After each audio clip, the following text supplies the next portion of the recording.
You done the potatoes? Aye, totties are ready, aye. Good. Let's have a look.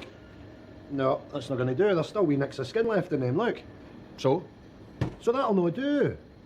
This party that are coming in are inspectors for the tax office. I've catered this do for 12 years. Let me tell you something. If there's something I've learned about tax inspectors, it is that they're finicky. How do you mean? They feel honour bound to pick holes in things, pull you up for the slightest wrong detail. You pulled up before, aye? Aye, the first year. I've been really careful since then. See, let me explain something. Although it's no hot cuisine we're doing here, for these inspector guys, everything has to be perfect. So if it's salmon mousse you're making, it can't be wobbly, it's got to be firm. Right? If it's an omelette you're making, it can't be runny in the middle and all brown and burnt on the outside. Anyway, they're all having prawn mari rose for starters, eh? How many have you put out? 26.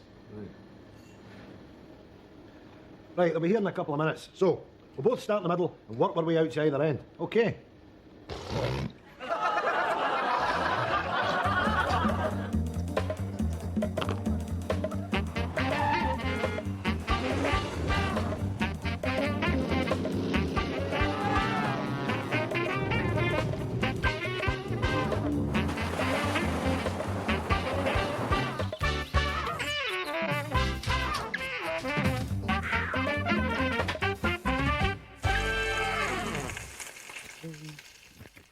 Oh, hi there. Hi there.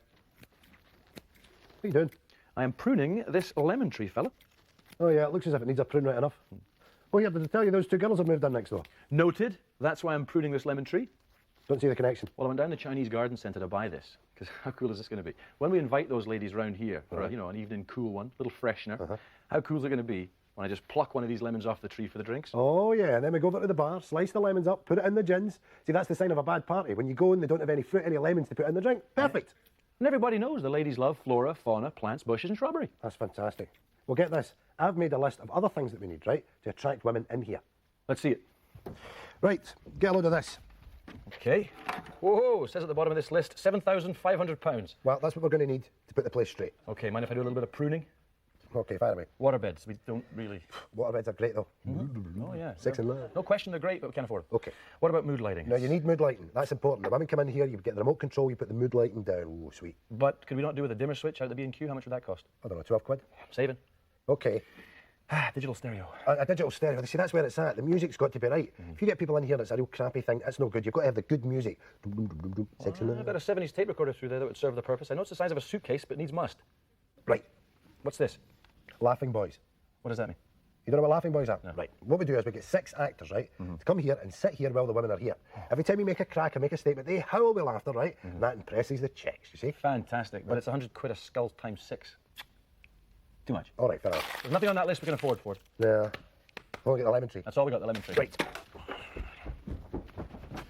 What are you doing? Grab a cushion.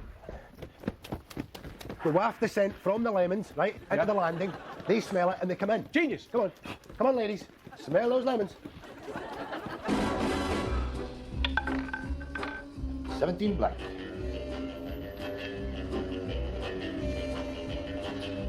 Excuse me, do you mind if I just squeeze in now? Oh, certainly. Sorry, mate. Right, I'll have 50,000 on 14. 50,000 on 14.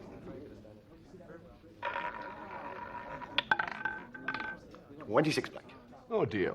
Bad luck, Mr. Bond, James Bond. Well, you win some and you lose some. I'll have another 10,000 on 9, please. 10,000 on 9. And you are? I am the Countess Bonnie Clitor. Oh, you're just a wee thing. Red 14. Bastard, I had 14 on that last one there. You're not having much luck, Mr. Bond. Oh, well, perhaps you'd like to bet for me, Miss Bonnie Clitor. I like to bet on 00. Well, I like to bet on 7. We'll have 50,000 on 00, and just to keep it interesting, we'll have another 50,000 on 7. 50,000 on 00, 50,000 on 7. 26 black. Oh, Jesus, what? Mr. Bond, I feel I am so responsible. Yeah, well, you are, bloody 00. Stupid bitch, eh? Perhaps you'd like to try a bet with mine. Well, that's fair dues, actually, because you owe me 50 grand from that last spin now. Right, we'll have another 50,000 on 7 now. 50,000 on 7. Come on, 7, for Come God's on, sake, 7, Sacroche. come on. 14 red. Oh, bastard, 14 again with the 14. I don't believe it. Perhaps Oh, shut up. Down about 160 grand here in the first 3 minutes. A bag of pish. Hey, you sitting all alone there? Are you feeling blue? Are you feeling lonely? Well, don't. You don't have to. Why? Call some friends, because fun is right here at the end of your fingertips. Call 0811 121 000 for 24-hour fantastic phone fun. If you're looking for a date, you can talk one-on-one instantly. We've got girls for guys, girls for girls, and even mixed doubles. So call Chat and Chuck on 0811 121 000.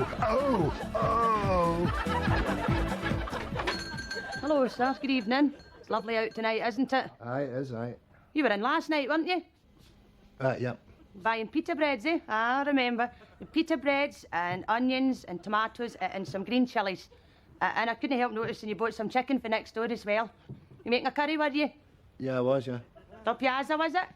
Thought so. Hope you turmeric in. Yeah, I did, aye. And that's good because I remember thinking, I hope he's got turmeric in. He'll be needing turmeric. I love a curry myself. I don't get the chance now to make them very often, though. Don't even get the chance to go to an Indian restaurant, you know. Stuck in here every day on my own. Not buying wine tonight, sir? Sorry? I couldn't help noticing you bought a bottle of white last night. Entertaining, were you?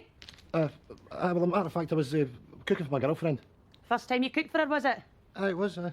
Thought so. That's great, that, having the new girlfriend round, cooking for her, and getting to know her. Can I tell you the last time I had a fella stuck in here on my own day after day? So what's the story of the night then? Did you make too much tapazia, did you? Think you come in and buy some pita breads and just take him home and finish it all off, eh? Aye, something like that. You on your own tonight then? Mm-hmm. Well, be ashamed to waste all that food. And as I say, I love a curry. I mean, I knock off in half an hour. Why don't I get a couple of individual trifles and come into yours and I'll help you finish it, eh? What do you say to that? Can I just pay for the pita bread? Certainly. It's 89 pence, please.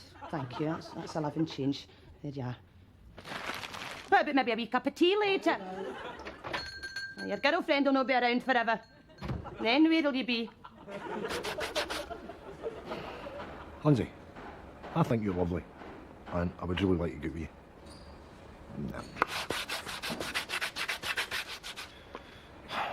Lindsay, you've got a great body. I'd really like to, make love. Oh, Lindsay, I was thinking there, do you like your dancing? I like your dancing. Do you want to go to the dancing and then go for a curry or something like that?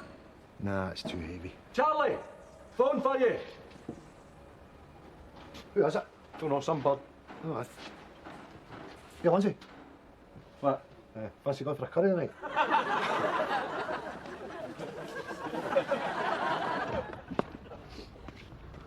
Phil Rogers has an impressive CV. 2 years senior editor at cult magazine Splot, before moving on to revitalise ailing comic The Bimbo in less than 8 months.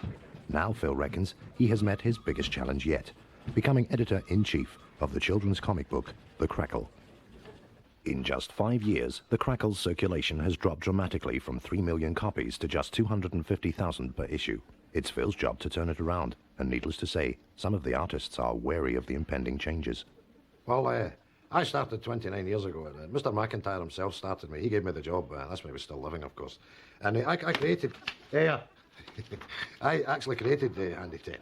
Originally, it was going to be called Fix It Fred, but, as fate would have it, it turned out to be Handy Ted. And, hey! So, anyway, it's been the most popular character in the Crackle. In fact, he's been front page, Ted, for 900 issues. And for that single fact, I'm very proud. I really am. Very proud indeed. Phil calls a meeting. Right. First up, we're killing Handy Ted. Hey! Oh, my! Oh, no, I didn't hear that. I did not hear that, eh? Willie. You're the killing Handy Ted! Right. Can anybody tell me what is wrong with this? Eddie's 11. There's nothing wrong with that. Look at the manager. He's wearing flares, for Christ's sakes. And as for his teammates, look at their haircuts. They look like they're Bay City rollers. And Eddie Lyons, the star player, he's driving around in a car that looks like a Vauxhall Viva. And what's the storyline, eh? Eddie can't play because he'd lost his boots. That could happen. Eddie would have a Nike sponsorship. There'd be 1,000 pair of boots in there. Changes, gentlemen. You don't like them, you know where the door is. Fear has descended over the cartoonists. They struggle to come to terms with Phil's new modern image. Well, I've got a few ideas. This one here is Peter's pumpkin. Now, that's about a wee boy, Peter, and he befriends a magic garbage, isn't it? A month later, the artists meet with Phil. It's make or break time, and tension is at an all-time high. For some of the artists know, this is their last chance to save their jobs. Right, Willie, you're up first. What you got? Nettie on the internet. That's what I've come up with. Now, she's an orphan. She's got no mother or father, but anyway, she's been given this present of a computer for her birthday, you see. I like it so far. Go on. Right, well, she travels about the internet. Like that, you see, because you can see it all, you know, because she's in amongst it, you know, and she's got her internet chums, and she has adventures with them and that sort of thing, you know. How do you mean? Right? Well, she flies. She can fly, you see. Flies in amongst the... It's a modern computer, you see. So it's got all the internets and all that sort of thing inside it. You don't know what you're talking about, do you? Let me show you this. This is Peter's magic pumpkin. You know, there's a magicness about it. Play your desk out, mate. You're finished. Let's go there. The new edition of The Crackle hits the streets with all the new characters, but circulation figures are in freefall and an angry mob are baying for blood. Now it's Phil's turn to feel the heat. Next week in The Crackle... Yeah, can you get me Willie? I want to talk to him about that pumpkin thing. One of the most dangerous manoeuvres on the road is overtaking. Pay close attention to the idiot on the right, who without signalling pulls out directly into oncoming traffic. There he goes. Now anyone coming the other way has no chance. Luckily in this situation, no one was hurt, and the reckless miscreant is now being detained in Banff Abattoir. Charlie, listen to me. What? Charlie boy, just put the knife down. What's it to you, Jimmy boy? What's it to me? I just don't want to see you doing anything stupid. I want you to think about what you're up to. What do you mean, what I'm up to? Just gonna know. Gonna know what? Gonna know use that knife to spread Philadelphia on your bagel. Jimmy boy, I'll spread Philadelphia with whatever knife I want to. But that's a bread knife, Charlie. Here, use this spreading knife here. I'm not wanting your spreading knife, Jimmy boy. I don't like spreading knives. I like breed knives. But you're gonna get Philadelphia all in it, Charlie. So what if I do? I'll take care of it, right? How? I'll wash it in the sink. Well, that's all right, then. Put that then. Have a look at that, see what you think. Have you had this piece long? No. Right, well, I should ask you if it's insured. Do you know if it's insured? I don't know. I mean, we were in this woman's house, painting and decorating, me and my pal Willie, it's a guy I work with, good guy. And anyway, I said to the woman, you know, that's a nice thing, that. And she said that's a nice thing. Why don't you take it if you want it? Well, this is actually a bovine. Did you know that? It's dated late 19th century, and with the mark underneath here and the cutlasses above the tea clipper, you would be mistaken for thinking that it was a tea caddy without a... Much. Without a lid. But much is it? Much is it worth? If I can just draw your attention to the detail here, the children's faces, the mud on the cheeks. Much. It's clean. It's a very clean vase. Yeah, Tony. Oh. You know that vase you blagged for that woman's house? Aye. There's one out there, man. Exactly the same. Much. 350 spondoolies. Now, I would say this vase was... Aye, just get it. It's, well, just it's get it. Just take it home. well, it's Wait about you're going to break it. Wayne's faces with mud on it and all that. You're so piece of tube. Goodbye. Oh, James, I'm sorry I'm late. Oh, Gary, at last. I was sitting at home with Jack Jones and thought you were giving me a pure rubber diggy. Oh, you're dancing. Well, I was running a hint myself. Had to get a taxi. A Joseph K. Baxi. Oh, the very same. What a hoot. Oh, and the taxi driver. Well, what a Glasgow man. A Glasgow Jimmy. Full of the banter, non-stop. Sitting in the back there, I could hardly make a word out, but the ebb and flow of his phrasing was absolutely delightful. Well, that's your taxi patter for you. Aye, well, the general thrust of it was fit bar, the Rangers and the Celtic. Ah, the Glasgow fit by, the Blues versus the Greens. Tell me, Gary, which was he? A dandy Ranger or a battling Celtic? Well, James, that I couldn't tell, but he was very, very nice indeed. At one point, he called me his honey. No. Oh, I tried to tip him, but he just threw it back and said, "Keep it, hon." Ah, the famous taxi banter of the Glasgow Jimmy. The main thing is that the script is cracking and everybody's bursting to get started, you know, and you can't ask for more than that. Hello there. Hello. Aye, I was just across there in Marks and Spencer's getting myself a sweater. I burnt my gudgeon. And I came out and I said, that's definitely him. I'll come across and say hello. I'm sorry, mate. Ronald Villiers. Ronald Villiers, still nothing. Would he come and pump? Oh, you auditioned for us? That's right. Oh, that's smashing. Right. That's great. That's great. What is it you want? You want directions or something? No, that's not the thing. You see, to let you understand, you see, my phone's out of order. Right. Now, if you've been calling me to maybe let me know how I got on, yeah. I wouldn't be able to take that call because, as I say, my phone's not working. Right, well, I'll tell you what, right? Why don't you give your agent a call, yeah? Right. Give your agent a call and No, maybe... if I could just interrupt you there a wee minute. See, if my agent's trying to phone me, this is the thing, he'd need to send me a letter, which would take too long. See, he can't get through because my phone's not working. That's why I thought I'd come over and see how I got on. Well, we're actually just heading back to the office. Aye. Yeah. Well, you see, the thing is, you'll remember, I was in for the James Woods things where I played the goon. Oh, yeah, the thug, yeah. That line, who do you think you're talking to, you monkey, remember? Ronald, we're just heading back to the office now, yeah, mate? Do you want me to come with you and we'll get No, it's, you see, it's... I don't have my sheet with me, my call sheet, and it tells me who's got what and who's doing what. Well, so I can't say to you one way or the other, mate. I mean, maybe this is the answer, right? Well, see, the thing is, I'm going to my pals this afternoon, friend of mine, between 12 and 2, and I'll be there, and you could give me a phone there, you know. Yeah, all right, I'll call you there. Yeah. I don't know the number. Have you got a pen? I could get it. I could get it off your agent. Well, have you got a pen on you? I don't, mate. I'll get you a pen. No, listen, I'll get it off your agent, yeah? Is it Widdicombe and... Widdicombe and Pump. Listen, yeah. Why don't I do the line again? No, mate, there's no need for that. Who do you think you're talking to, you monkey? Who do you think you're talking to, you monkey? Remember you said to David Menace, who do you think you're talking to, you monkey? Who do you think you're... The number's 01 for... Who do you think you're talking to, you monkey? Yeah, hold the plums there, mate. No, the plums. Might get a third one, maybe even a nudge. Oh, bad luck, mate, bad luck. Have you got no money of your own to gamble with? OK, Betty, let's talk some more about the Barrowlands and VE Day. Very peculiar memories, it has to be said. Perhaps we could share some old recollections. Well, the thing that really sticks out in my mind is the bombings, you know, and all the blackouts and what have you. Yes, the blackouts, Betty. Tell us about them. Well, even the gas mantles and the clothes had to be put out. So when you heard the sirens, it was shoot with the lights and up with the black curtains, you know. But we weren't that bothered, because the blackouts were a lot of fun. Because, see, you didn't know who you were up the close with. How do you mean up the close? Well, you'd be up the close with some young fella getting hammered, and all you had to go on was the light at the end of your fag. What about your husband Charlie during the war? I was just glad that Charlie was away in Normandy. Because when the cat's away, you know, that's what my pal Rose used to say.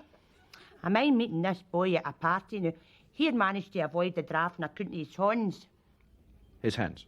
Aye, just fingers. See, they were too long and thick. They're like a big bunch of bananas. So, see, he couldn't pull the triggers on the rifles. But his fingers were perfect for pulling my trigger, if you know what I mean. I didn't know if I was coming or going. Betty, I think if you're saying what I think you're saying, you better not go into that. See, the thing was, I mind sitting next to this boy with the long fingers at a party that my mother had thrown for my sister. And suddenly all the sirens went off and the lights went out and we just get fired into each other. My dress was up and my drawers were down and that was it. I wasn't missing out on that chance. But see, Rose was sitting next to him and also he starts getting her pelters too. Everybody thought we were screaming on account of the bombs. That's fine, thank you. No.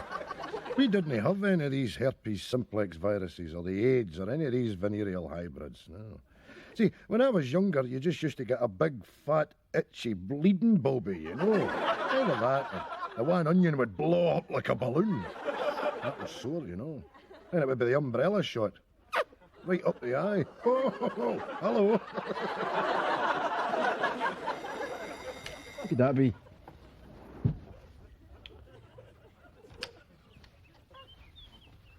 Hello? Hello there, it's Dr. Chambers here from the DSS. I'm here to reassess your claim for disability benefit. Right. Aye. Hold on. Who is it? It's the bloody DSS! What do they want? They've come here to assess what disability claim! We're not claiming disability. Aye, we are! Hey? I've been claiming it for 2 years. We get £60 a week between us. What are we going to do? I can't go in prison. Mark's going to take it. Just tell them we're too ill to see them. Right. You can't come in. We're no well. Well, I'm afraid I'm going to have to. I have to examine you both. Otherwise, you forfeit all your benefits automatically. What? What? Look, it's a new policy. I don't make the rules. Hold on. He says we'll lose our benefits if we don't let him in the examiners. Captain, we'll just have to let him in. There's nothing wrong with us. We'll get done. What did you pick down the claim form? Hey, you can walk, and I've got a permanent groin strain. Right, come here. Oh, is it? Oh! Oh! God! You stupid bitch! What'd you do that for? Here, you do me. Come on. Right, let's go.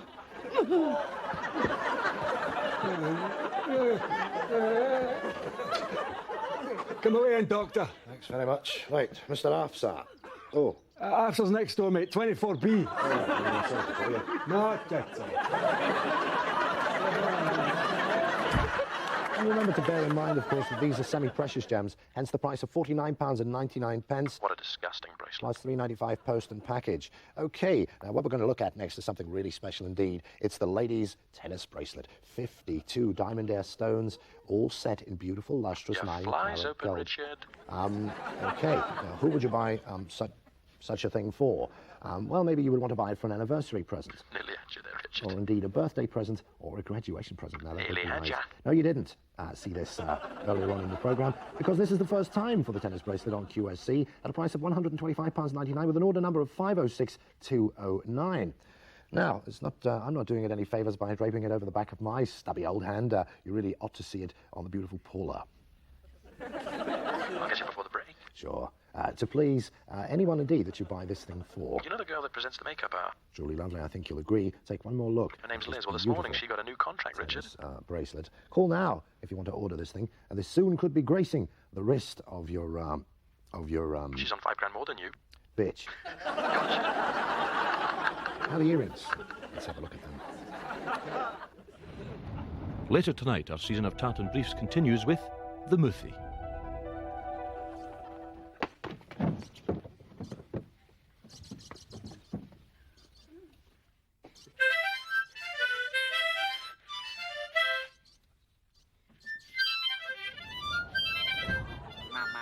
Tartan Briefs. Honest, your ma Pesht could do a better job.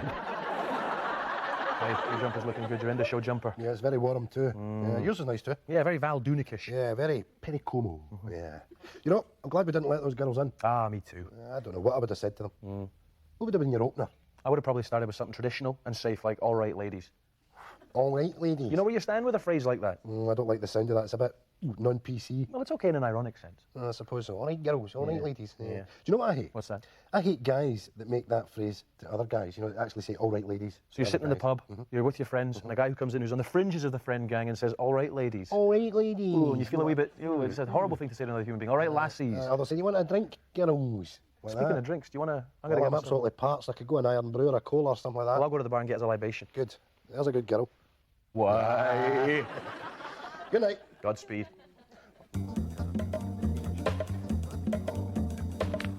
Cheers, squat. Diamonds are forever. They are all I need to please me. They can stimulate and tease me. They won't leave in the night. Have no fear that they might. You got your pieces? Cheese. You better get cheese, man. You're a big cheesehead. I'm a cheesehead, man. Big cheesehead. I'm sick of it, but man. Well, who makes them up? Me.